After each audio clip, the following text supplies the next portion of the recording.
Pastor, a questão da apologética, a gente está aqui falando sobre teologia, e sempre que a gente entra na teologia, de alguma forma também, a gente conversa Apologética. sobre a questão da defesa da fé, sobre esse posicionamento firme. Né?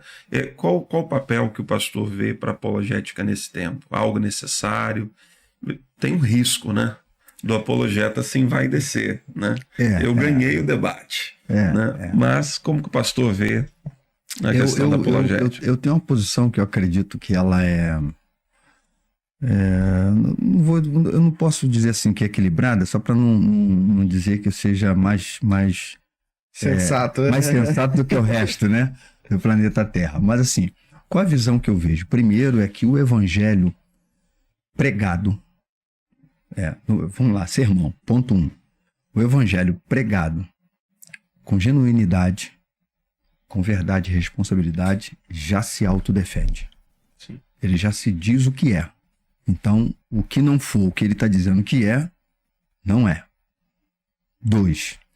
Existem casos em que, de fato, é preciso sim a gente apontar o falso, o herético, porque a gente encontra isso nas epístolas. A gente encontra isso Jesus também, quando algumas vezes bateu lá com os fariseus, com os herodianos, saduceus, etc. Então, em alguns momentos nessas cartas, como eu já falei, de Paulo, de Pedro, de João, eles batem contra algumas heresias que estavam sendo, de alguma forma estava defendendo, né? Porque eram heresias que estavam entrando lá nas comunidades para as quais eles escreveram e eles precisaram debater. Então há momentos, sim, eu entendo que há momentos que você tem que apontar quem é o falso, você tem que apontar o falso no sentido, né, de falsos mestres, apontar o falso ensino e tem que denunciar. Agora, terceiro ponto do sermão.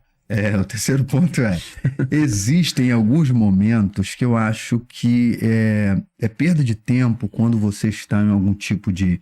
Por exemplo, às vezes acontece do camarada ser levado para um debate onde penso eu que deveria ser o seguinte.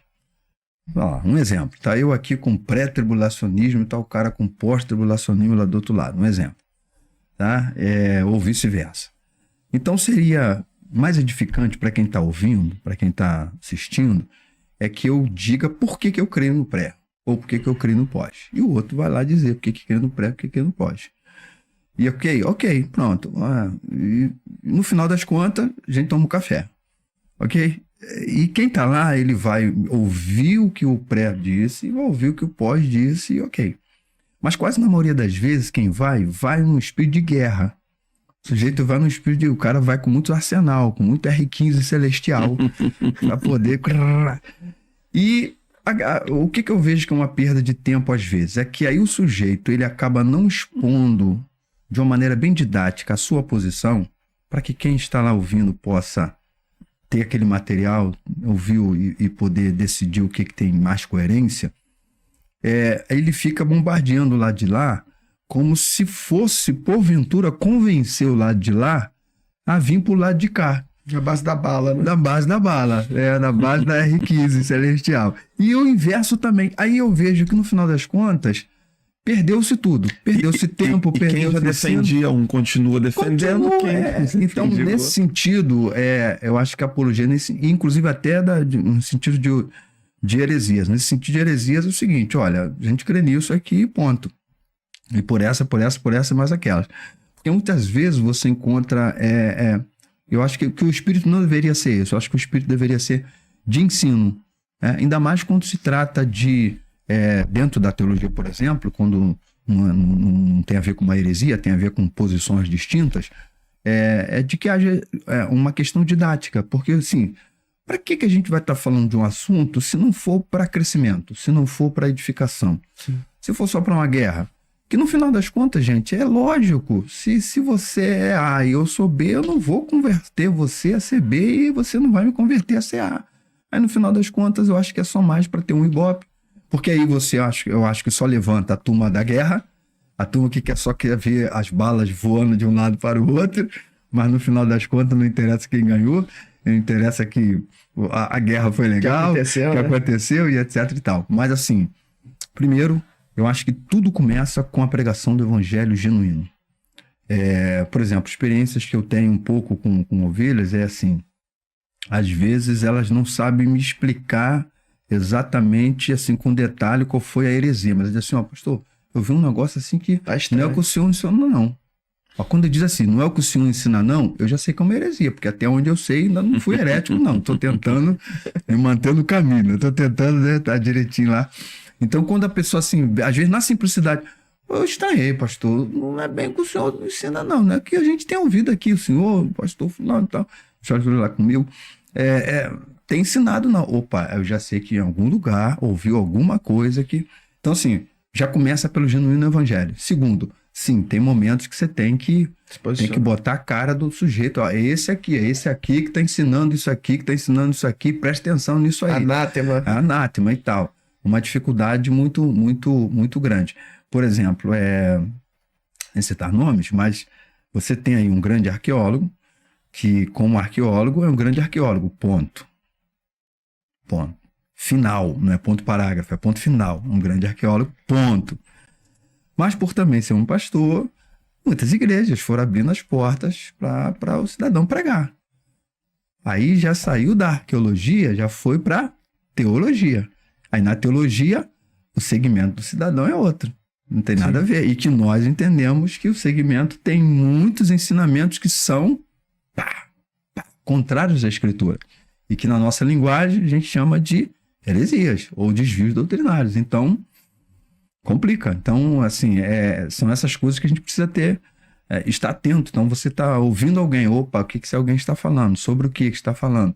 Então, assim, aí numa hora dessa tem que se chegar e ir para a igreja, seja lá para quem for, ó, fulano de tal, beltrano de tal, não ensina exatamente o que a Escritura ensina. Então, porque hoje não tem jeito. Com a questão da internet, você não precisa que ninguém bata lá na porta do irmão para poder trazer uma heresia para ele. Nem precisa ele sair da casa dele e visitar lugar nenhum. Tá aqui, na palma da mão. O cara assistindo qualquer coisa que seja pelo tubo da vida, ele vai encontrar de um monte de coisa. E comigo até às vezes assim, que tô sempre um aluno mandando um negócio assim, pastor, isso aqui, hein? Isso aqui é de Deus? Isso aqui não é de Deus? Isso aqui, meu Deus do céu. Aí um outro agora mandou uma sobre o sujeito, falou, era até sobre batismo no Espírito Santo e etc. O cara começou com uns assuntos lá, mas o cara fez umas afirmativas que não é bem o que a Escritura ensina, independente da visão, né? Se pentecostal ou tradicional. Mas ele fez uma afirmação lá que nenhum nem outro apoia. Eu falei, olha só, meu filho, isso aí tá perdido mesmo. Isso aí ensino estranho. Isso é um ensino completamente estranho, tanto para a ala pentecostal como para a ala tradicional, porque não é bem isso que a Escritura ensina. Mas existe um monte de... E era pastor, estava também, acho que num podcast da vida também, ensinando alguma coisa. Então, assim, você tá na palma da mão, você ouve cada asneira que só misericórdia. E, assim, e tem coisas que você diz assim, gente, como é que o cara conseguiu tirar isso? Teve um que eu ouvi uma vez, isso já era... Olha, faz tempo, hein? Isso foi, acho que em 2000, por aí. O sujeito pregando, foi um desses que passaram pelo Congresso de Camboriú. Aí o sujeito tava pregando, aquele VHS. Daquelas fitas VHS. O cara disse que Jesus, ele pegou aquele texto de Lucas, disse que Jesus, naquele momento da cruz, quando ele orou, Pai, passa de mim esse cálice. Só que o versículo não termina aí, ponto e vírgula. Todavia, seja feita a tua vontade, não a minha. E é só continuar lendo o texto que você vai saber qual foi a vontade que foi feita. Não tem Mas tudo bem, não tem história para inventar, só lê o texto. Não é nem de teologia, só lê o texto e presta atenção no texto, pelo amor de Deus. O camarada disse que Jesus naquele momento, pregando, hein?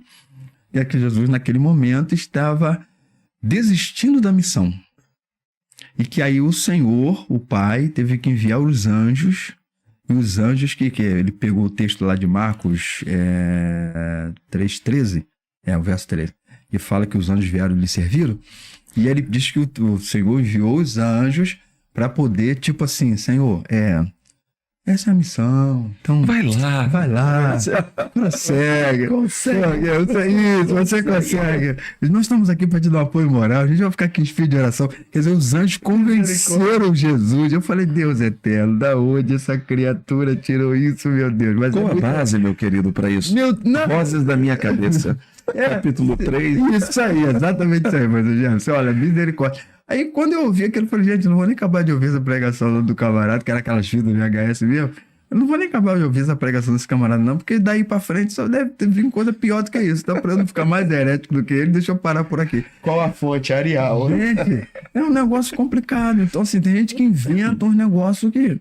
Esse mesmo pregador uma vez disse também, foi uma outra pregação. Aí quando fui tentar ouvir uma outra pregação, esse foi um aluno que me trouxe, né? Pastor, você é pregador. Ele tava surgindo assim muito na mídia na época. Aí, final da década de 90 pro início de 2000 e tal, tava ele aqui, né? E aí, pastor, um pregador aí e tal. Aí, quando foi ouvir a outra fita do camarada, ele foi tocar na história de Abraão, de que Abraão, Deus rejuvenesceu Abraão para o nascimento de Isaac. De tal forma que Sara precisou ser informada de que aquele era Abraão, de tão rejuvenescido que Abraão estava. Eu falei, Senhor, ajuda. Ela não conseguiu reconhecer, ele estava muito novo. Muito novo. Exatamente. Nossa, garotão. E a dificuldade para a mulher engravidar é muito mais o corpo feminino. Senhor, diz que Deus rejuvenesceu Abraão a ponto de Sara não reconhecer. Aí você fica perguntando, gente, acho que nem no livro de São Cipriano isso está escrito, para o cara poder ler um negócio desse, quanto mais na Bíblia e qualquer outro lugar. Novo apócrifo. Então, assim, acho que a tríade é essa, é pregar o genuíno evangelho.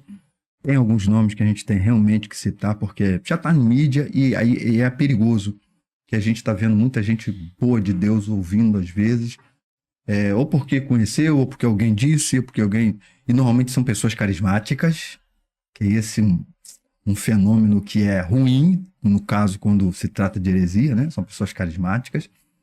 E o terceiro é justamente a gente, de fato, né, ter que prestar atenção quando se trata de alguma coisa que não vai levar a lugar nenhum. Então, até quando é uma pessoa que está num outro caminho.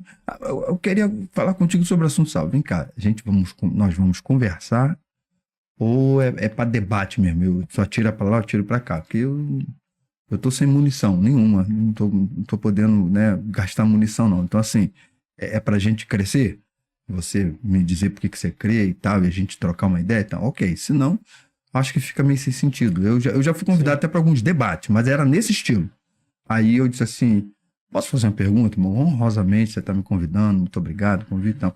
Mas vem cá, o propósito é o quê? É para apresentar ao seu público visões distintas sobre o assunto? É isso? Não, pastor, aqui é para...